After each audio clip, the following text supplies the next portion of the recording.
Hello, RoahmMythril here once again, and Quack Quack, it's duck time. We're doing another duck update, and so let's get right into it. It's not exactly my favorite of the pools. It's still kind of awkward to see everything going on, but I haven't really used Hypospace Download all that much. And there's still a lot of so many ducks that I haven't gotten to see, so we'll make that the active pack. And we start with the alien. But I know there's another duck that we can go ahead and get in the pool right away on this one, going over here and hitting the jolly red button. I'm still not sure what to do with the password, though. I'd gotten a few suggestions the last time I used this pool, but none of them really seemed to do anything.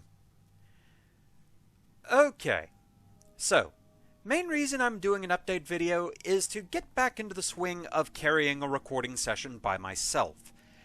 Things are finally starting to calm down in my real life, so I want to get back to work on my solo content. I know it's been a while. I was recently told that it's been about a year since the last Battle Network 5 video. It doesn't feel like it's been that long, but the receipts are there. It definitely has. Now, to be fair, the last year has not really been kind to me, because in that time since that last Battle Network video, there was all the lead-up going on with my elder cousin, his battle with Alzheimer's, eventually his passing away from heart disease, everything dealing with that afterwards of final arrangements, dealing with all of the accounts and everything. My uncle had to get fully licensed to be able to run the gun repair shop.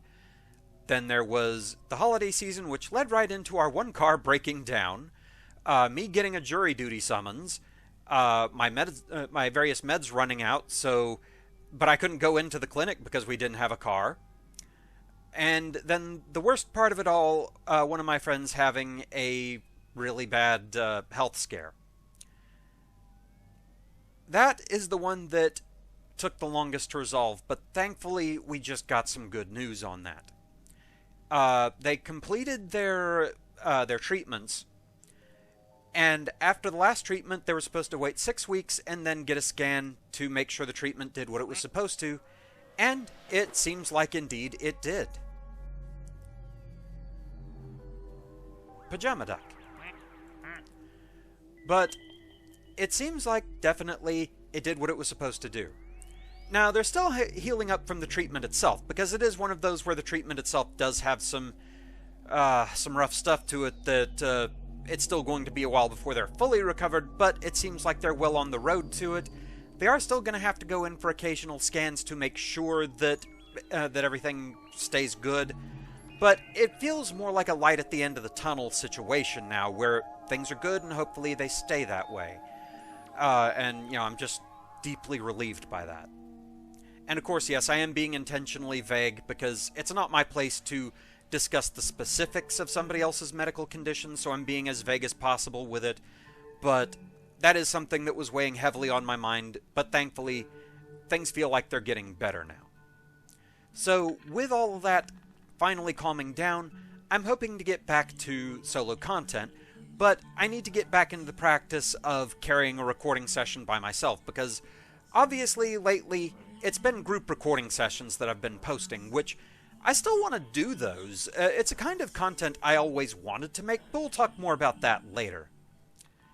So, for now, for the following week or so, I'm going to be doing just some quick solo projects. Like, I might do some Durgan one-offs. I think, like 2 or 3 games I might be considering for that, and I also might do a World of Horror run or two. This is also in the process of gearing up for MagMML 3, because that just recently released. However, I'm not going to be jumping into that immediately, because at the advice of people on the MagMML server, which, by the way, I'm not on the server myself, I'm still trying to remain as blind on MagMML 3 as possible for the project, but I do have some friends that are on the server, so they've kind of been passing certain messages along to me. And the people on the server, they were suggesting that maybe people that want to record or stream MagMML 3 might want to wait a little bit for them to catch some early release bugs. I know they've already given it a 1.01 patch to catch some of them. That's not the one I just got, is it? Or no, you're definitely different. Oh, you're the rain duck. But yeah, they've already caught some early release bugs, but there are probably more that'll be caught in the coming days.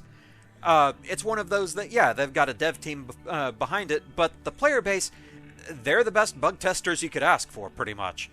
So, if anybody from the dev team is actually watching this, feel free to give me some input on when would be a good time for me to start the recording project.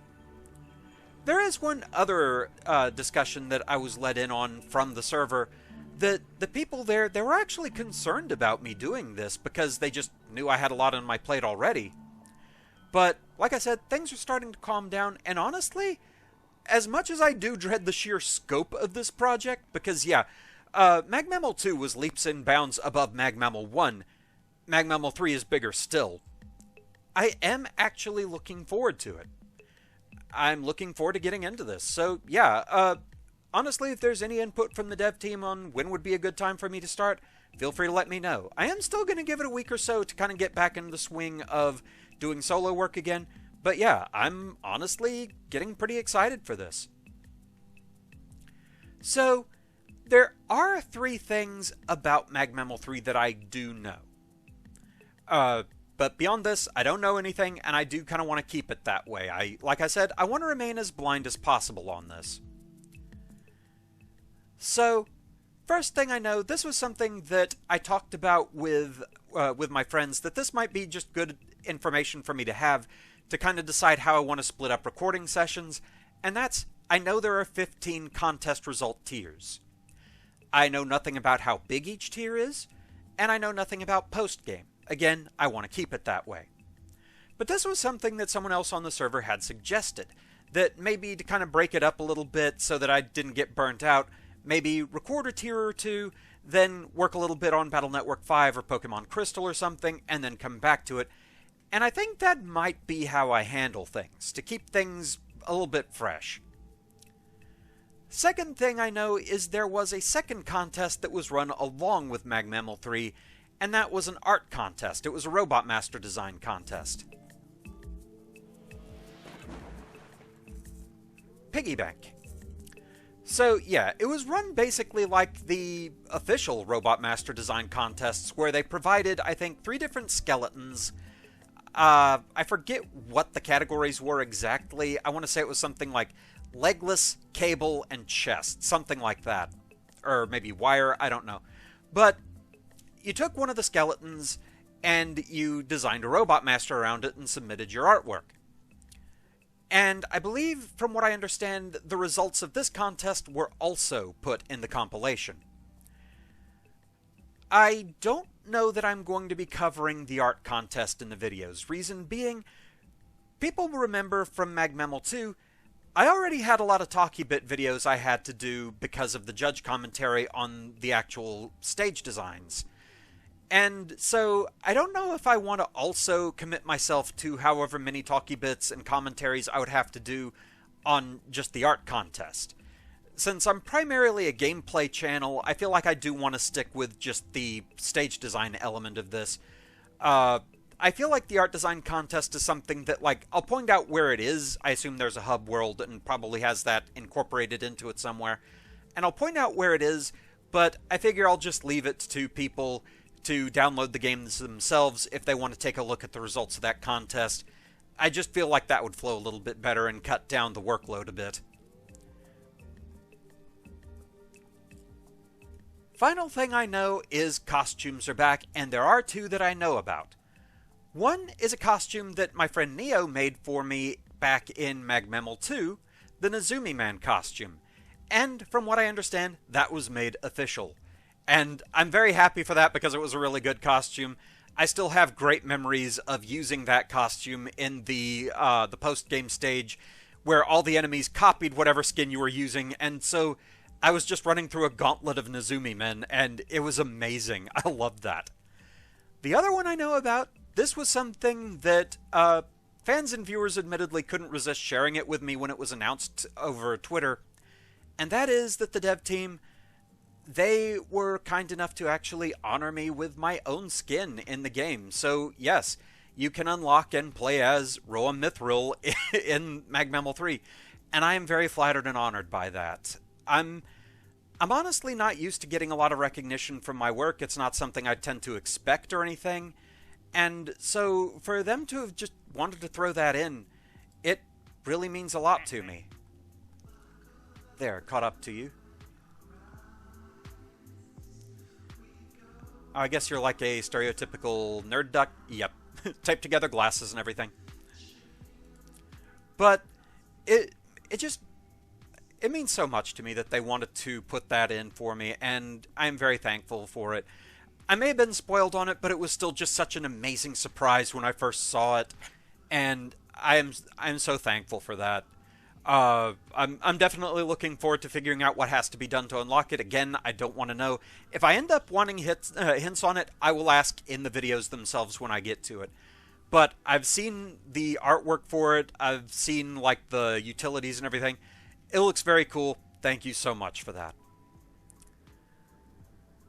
So I think that basically covers everything about MagMML 3 for now. But also, like I said, I am going to be getting back to work on Battle Network 5 and Pokemon Crystal in the midst of this. Like, between tiers, I'll probably do a session of one or both of those. I'm not really sure which would be better there. If, like, I alternate all three, like, do MagMML 3, Battle Network 5, Pokemon Crystal, MagMML 3, Battle Network 5, Pokemon Crystal, or if I just keep alternating between, like, instead going with MagMML 3, Battle Network 5, MagMML 3, Pokemon Crystal, and then repeat that pattern. I feel like I might be leaning toward that one a bit more so that I can put more focus on MagMML 3. Not because I'm trying to rush through it, but because keeping spoiler-free can be hard, and I want to be able to more openly discuss it with people, see what they thought. So, yeah, I might do it that way just to work on getting through the project a little bit quicker. But either way, I am definitely looking forward to getting to work on MagMML 3, because it is a very cool thing, and I'm definitely looking forward to seeing what people came up with this time. Now also, like I said, as far as recording things for the channel, I do still want to do group work. That is something that I always wanted to do on the channel. I always wanted to have just chill gaming sessions with my friends on the channel, and playing just group stuff like Red Dragon Inn, Power Bomberman, but I never had a good enough connection to do so, the Iron Fist of HughesNet and all.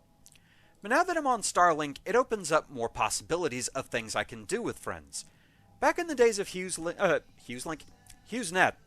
there was only really one or two games I could actually play with others, and so it started to lead to some burnout with, like, just playing Worms Armageddon over and over. Which, toward the end, HughesNet was even making that problematic. Gonna have to chain to see if I can get to who just dropped in.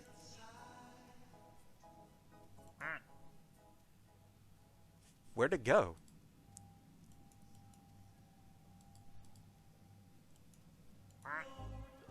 Is it you?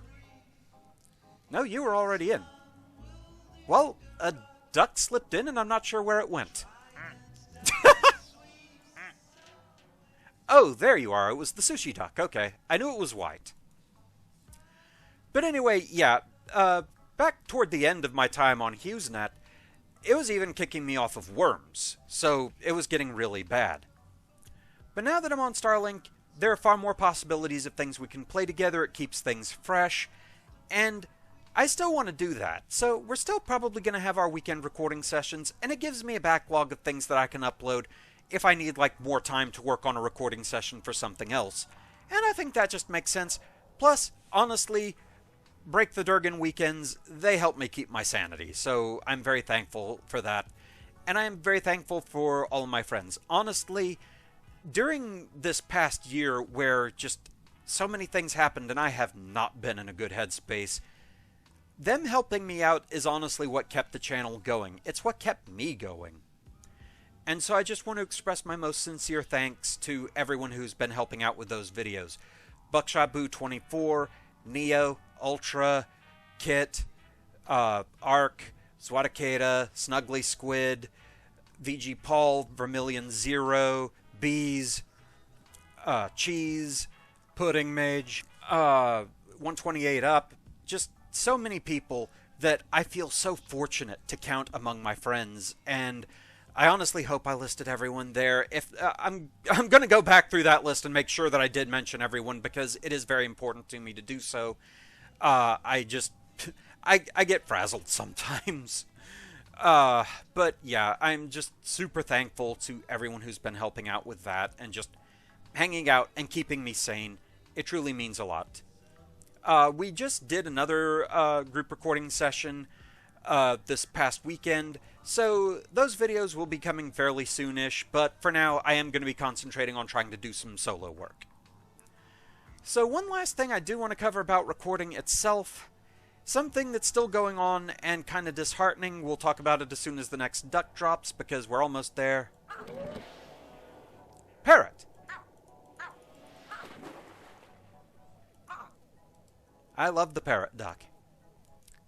So yeah, this is something that's still been going on, and that is the weird frame skip issue. I don't know what's causing it. And it's been going on for years now. Like, the first time it was pointed out to me was during Pokemon Yellow No Evolutions, and I was working on that back in 2019, and it's still going on. Fairly recently, somebody commented on one of the old Worms Armageddon videos, and I had gone to the video to watch it just to see what it was they had been talking about, and I noticed the frame skip going on there. So it's not doing the thing that it felt like it used to, where it kind of fixed itself after a while. It's still staying there. There's also a weird inconsistency that it feels like some people are saying they do see it, others are saying they don't.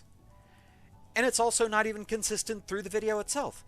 By the time I finish rendering a video, I'm talking not even just having recorded it with OBS, I'm talking processing it through Corel Studio to where I have it ready to upload. The video is perfectly fine on my end. No frame skips. So it is purely something happening on YouTube's end, that once it gets uploaded, the frame skip starts happening, and only toward the end of the video, and only on longer videos. Like, it feels like it's videos that approach or pass 25 minutes. It's usually those that get hit. And again, it's only toward the end that it starts happening, and I don't know why. I've never seen this happen on anybody else's channel. So, I don't know what the deal is. And I don't really have any good way of getting in contact with YouTube, because their method of help is just, yes, go on the forums. We're not going to help. We're not going to talk to the content creators. What do you think we're for? And I haven't really seen anybody on the forums having this kind of problem. So I don't know what the deal is. It's a long shot, but anybody that happens to watch have an in with YouTube that they can ask and see what's going on with this? Because it's something that would be nice to be able to fix and just be done with that as a problem. The only other thing I can think of to try would be uploading it from a different browser, but, I mean, I don't know. So, that's still disheartening. I wish I could fix that, because it's just, it sucks that the video quality gets tanked because of that. Something completely out of my hands. But I think that pretty much covers all of the recording stuff. So, about the only other thing I can really think to talk about is just like current stuff I've been doing for my own fun gaming-wise. Mostly lately, I've been going back and playing an older Monster Hunter. Because the first major Monster Hunter game that I really got into was Rise, and boy have I been spoiled by modern mechanics. I've been playing Gen U lately. It's been a thing, to be sure. It is some old-time jank. Overall, I've still been having fun with it, but boy, there are some mechanics I could do without. Ah, the cute little snail. Gotta love it.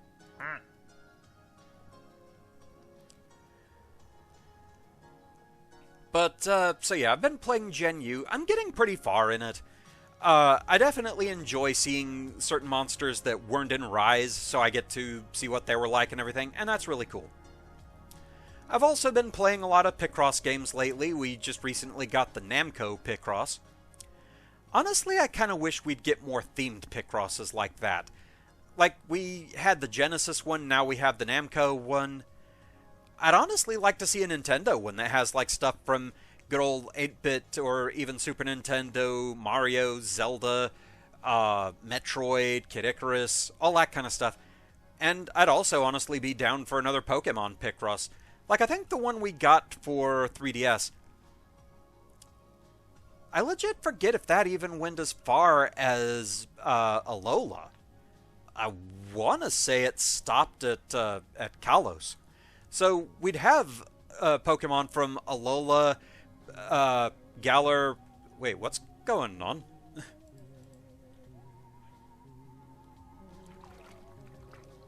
Is there a straight-up abduction happening, and if so, where?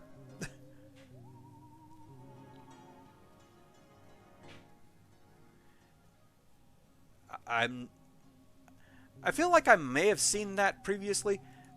Oh, something's going on up there. How do I get up there, though? See, this is what I mean about this particular pool being a bit awkward to get around. Well, I don't know what that's all about, but it was a complete derailment. But anyway, though, yeah, I think what I was talking about is that if we had another Pokemon Picross on Switch, we could go with species from, adding in species from Alola, Galar, Hisui, and Paldea, and I'd honestly like to see that. Honestly, a dream game I would love to see. It will never happen, but I would love to see PokeCorp team up with Zen Studios for Pokemon Pinball World. Have full 3D reimaginings of the table from the original Pokemon Pinball and Pinball Ruby and Sapphire, but also make brand new tables for all the other main series games like Gold and Silver, Diamond and Pearl, Black and White. And each table, you would be able to get all of the Pokemon that were native to those games. And then you'd have a global Pokedex that you would work on filling by trying to catch everyone on each of the tables. I would sit there and play that forever, man. I love pinball, I love Pokemon. It'll never happen, but a Durgan can dream, can't they? But, yeah, that's just kind of my dream wish. But hey, I mean, I was wishing for Pokemon Snap for a long time, and that finally came through. So who knows? But yeah, I think that's about it. We'll wait for one more duck to drop. It's almost here. Here, Ducky Ducky.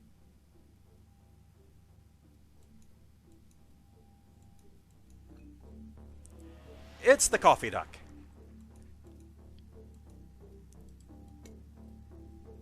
You're so weird and I feel like there has to be something to do with you, but if anybody's told me that there is something you can do with the coffee duck, I forget what it was. Coffee! But anyway, yeah, I think that's about it. So hopefully we'll get back to some solo projects soon here. Like I said, I'm leaning towards some one-offs or some World of Horror. Please give me some input as to which you'd like to see first if I do both. And with that, I think that's where we're going to call it. So thank you very much for watching. Hope to see you again soon with some solo work. And until then, fare thee well. And also, quack. Ducks, won't you?